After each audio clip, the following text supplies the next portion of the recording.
when the 13th Great Company was lost in the Eye of Terror, pursuing the Thousand Sun Space Marines. When they emerged, they've been transformed. Today, we're talking tactics about the Wulfen.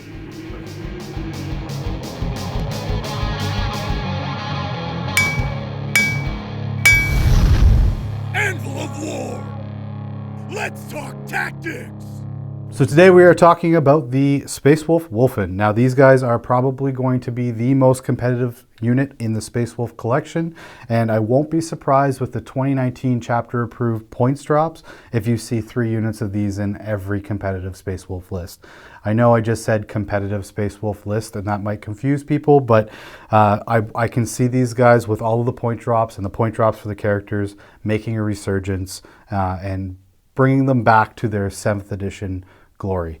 So we're going to talk a bit about these guys today. We're going to start off by talking about their statistics. So starting off, weapon skill of a 3+. Remember, they are Space Wolves, so when they charge, if they charge, they're charged, or if they heroically intervene, you're getting that +1 to hit. So these guys are going to be hitting on 2+ with most weapons and 3+ on the Thunderhammer and Storm Shield. It's a great little bonus and it makes them extremely deadly in combat, and that's where these guys want to be. That being said, they do have a ballistic skill of a 5+, and they do have a weapon option. We'll talk about that, but ballistic skill of 5+ is nothing to write home about, and to be honest, you don't really want to be shooting too much with these guys anyways. They have a strength of 5, which is amazing. With all of the bonuses to their strength from all their equipment options, it really makes these guys hit hard. Their toughness 4, which is, I mean, standard for Marines. It's not great, but it's not bad. And they also have 2 wounds apiece. So 2 wounds a model makes them kind of Terminator resilience. 2 wound models just stay on the table that much longer. And there's some complementing kind of defensive traits or special abilities that we'll talk about in a sec. But going into attacks, they come with a attacks characteristic of 3 base and then 4 for the sergeant. Now, 3 attacks is amazing. Just means they're going to be dishing out tons of attacks.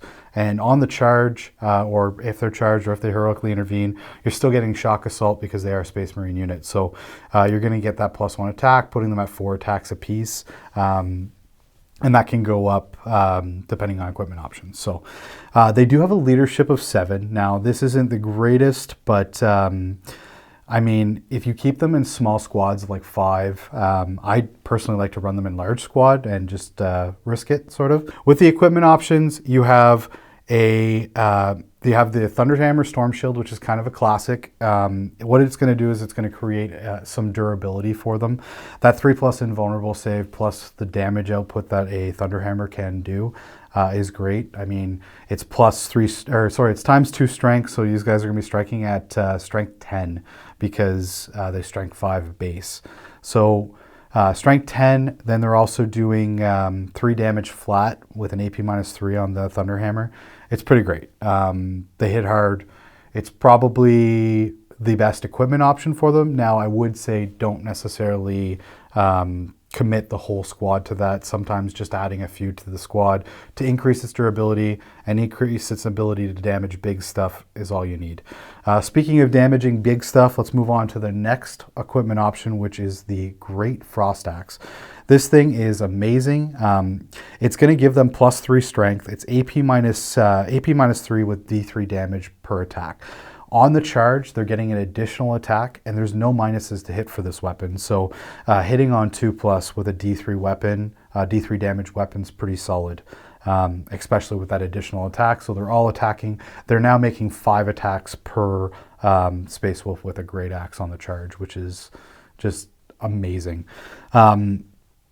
The other option I would contemplate taking on them is I generally like to take it on them just because it makes them infantry and horde mulching machines.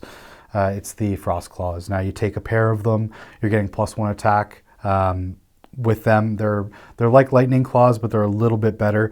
They have a they're +1 strength, AP -2 single damage, but it's just a good weapon on a unit like this. Again, that makes them have 5 attacks on the charge, and with that AP -2, the +1 strength, meaning these guys are striking at strength 6. it's a damage dealing weapon, and it could be good for damaging some elite troops too.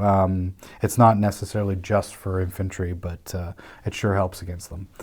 So from there, we could talk really quickly about their shooting options. So the Stormfrag auto launcher. The Stormfrag auto launcher is strength 4, 12-inch range, no AP, damage 1. With the assault D3 characteristic, I mean, these guys always want to be assaulting or advancing, sorry, when they're on the tabletop. But with the ballistic skill 5+, if they advance, you're hitting on 6s. It's not. I just don't see the point in putting them on. They're just. It's just kind of wasted. They're not going to be shooting that much, anyways.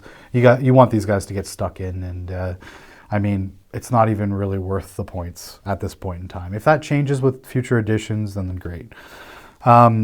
Moving on from that, we're going to talk a little bit about their innate abilities, so their special rules for this unit. Now, they have the Curse of the Wulfen Hunt and the Curse of the Wulfen Kill abilities. Now, the Curse of the Wulfen Kill ability is, Hunt is, what it does is it gives them a 6-inch aura, and that 6-inch aura gives any Space Wolf unit the ability to reroll charge rolls, and that includes them. So they're rerolling charges, and every unit within 6 inches is rerolling charges. The Curse of the Wulfen Kill is kind of counteracting this, and what it is it gives them +1 attack as long as you're not within range, haven't made a charge within range of the ability of Curse of the Wulfen. Kill, Hunt. So what it does is it gives them +1 attack on essentially every turn other than the one that they've charged. So if they get charged and they're within range of this ability, the Wulfen never actually benefit from the kill portion. They only benefit from the hunt, but other Space Wolf units are now going to be getting the Shock Assault if they're charged, plus a +1 attack for being within range of the Wulfen. This aura ability is actually increased to 12 inches for units of Blood Claws. So friendly units of Blood Claws are going to be getting the reroll charges and the +1 attack depending on how they are in distance. Now, a little trick with this ability is if you don't really need that extra distance for a charge roll, the re-rolling the charge, if you're already confident that you're going to make it.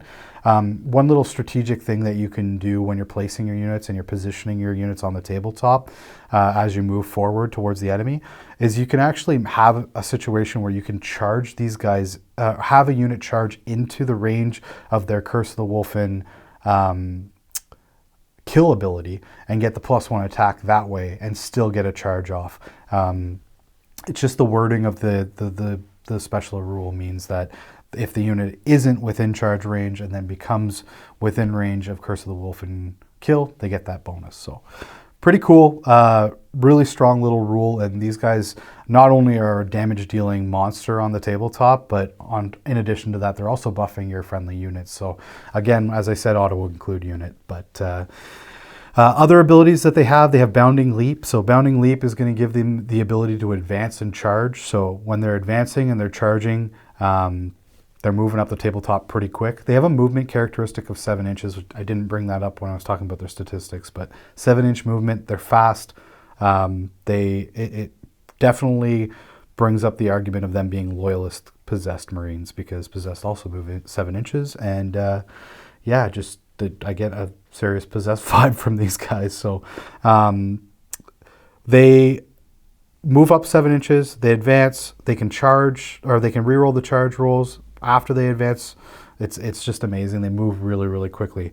That being said, when we're talking about them being deployed on the tabletop, when we get into the stratagems, I do want to talk a little bit about your options with these guys and how you want to kind of deploy them. But another ability that they have with is the Death Frenzy. The Death Frenzy ability, what it does is it's actually 2 rules in one.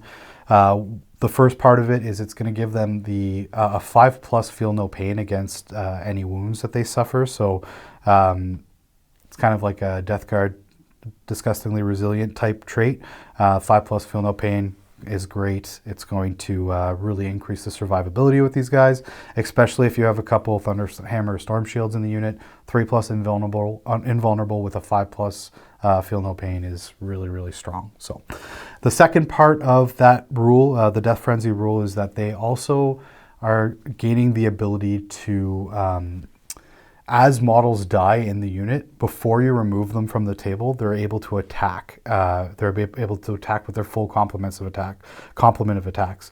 Now, if they've already made a combat attack in that turn, they're still able to attack again after they die. So on the charge, you're doing a whole bunch of damage. If you get a situation where you're charging something crazy like a knight and you didn't quite finish it off and you don't have command points for a stratagem we'll talk about in a second, but you really want it dead, when they dish the attacks back to you, you're going to be able to strike with those models again. All of the bonuses that turn are still in effect, so you're just getting this crazy complement of attacks again. So a bit of a suicide unit in that regard. Keeping a 5-man squad, again, a 5-man squad charging into something that they're probably not able to kill and might kill them back, has now turned into a 10-man squad because they're going to be able to dish out that damage again. It's a really strong special rule. They do benefit from the "and they shall know no fear." They do benefit from the shock assault, as stated before. So they do gain those basic special rules from the Space Marines. Now, diving into stratagems a little bit with these guys, as I said before, the way that you deploy them on the tabletop, you're going to want to kind of mix it up. You have two kind of options, in my opinion. I wouldn't recommend starting these guys on the tabletop. They're just going to get so heavily targeted that even with their increased durability, the opponent's going to try to get them off the table. So if you can gain the additional bonus or the element of surprise, then you're going to want to take it. And in doing so, you can take the Cunning of the Wolf stratagem. So the Cunning of the Wolf stratagem gives them the ability to deploy on the tabletop on any table edge for 1 command point within 6 inches of the table edge and more than 9 inches outside of the enemy. This is really good for just jumping on the table and getting a quick charge off, especially when you're re-rolling charges. So probably one of the strongest stratagems for this unit. An additional way to transport them up the table would be to throw them in a Storm Wolf, but if you have multiple units, you could do both, and that wouldn't be a bad idea. Second stratagem we're going to talk about is the Space Marine generic stratagem of Honor the Chapter. 3 command points, allows the unit to attack again. Awesome. Don't need to say too much about that. Piling in, fighting again. You can just do so much damage, and they're probably the best target for using that stratagem in your list.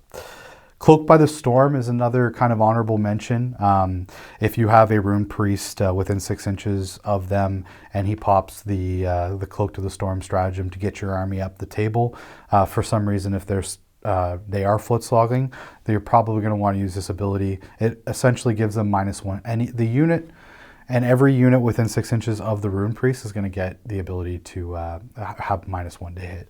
So, I mean, it's gonna help a little bit with their durability in addition to their already awesome defensive statistics and abilities. So, also got to mention the Emperor's Executioners. It's a stratagem for 1 command point you can give the unit if they're fighting against Thousand Suns, looking at you, Magnus. But if they get a charge off against Magnus on a 4+ to hit, for a hit roll on a 4+, they're getting an additional attack, which is just extremely strong. Now, when you talk about them getting the additional +1 to attack for being Space Wolves, you're now doing it on a 3+. It's very, very strong. Outside of that, there's only one real other stratagem I can see being really any use to them, and that's Laugh in the Face of Death.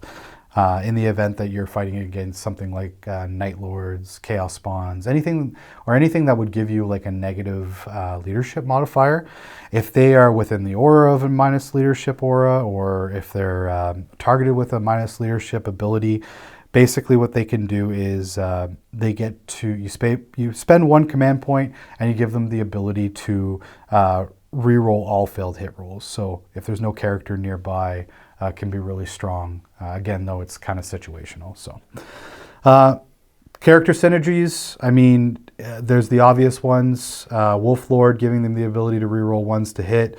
A Wolf Lord on a Thunder Wolf can move fast and kind of keep up with them or get into position. Wolf Lord in Terminator armor can deep strike onto the table and be in position to give these guys the reroll aura.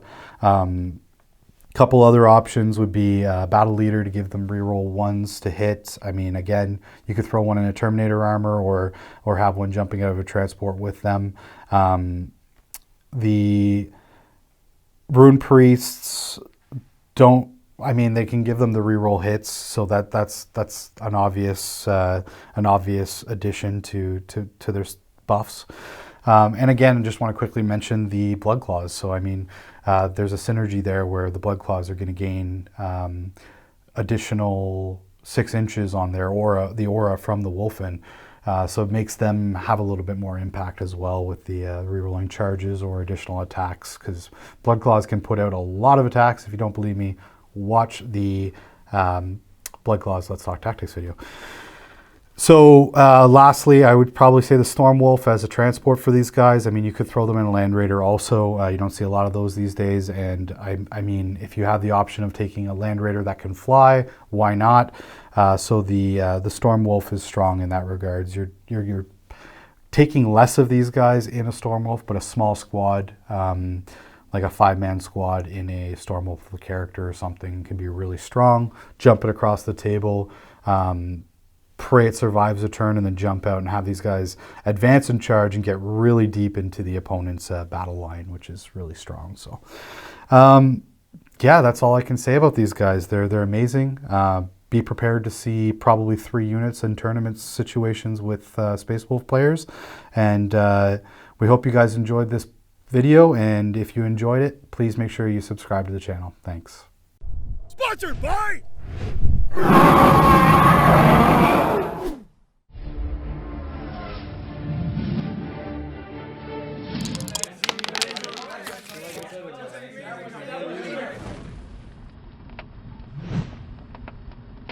Thanks again for watching, guys. We hope you guys enjoyed the video. If you did, please hit subscribe, support the channel, let us know that you guys are enjoying our content and you want us to put out more stuff. But risk it for the biscuit, huh? Space Wolves, biscuit, funny. Click on some of the links. I pointed this way, that's wrong, it's that way.